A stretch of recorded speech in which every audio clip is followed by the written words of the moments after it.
أعوذ بالله من الشيطان الرجيم.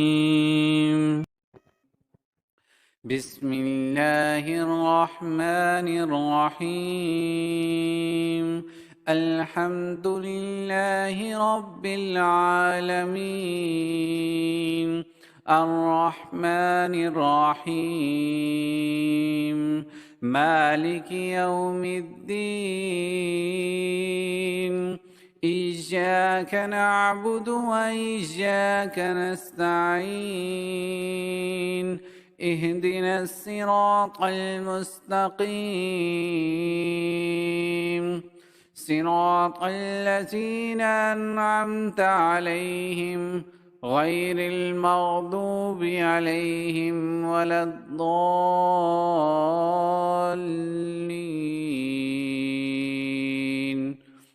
آمنت بالله، صدق الله العظيم.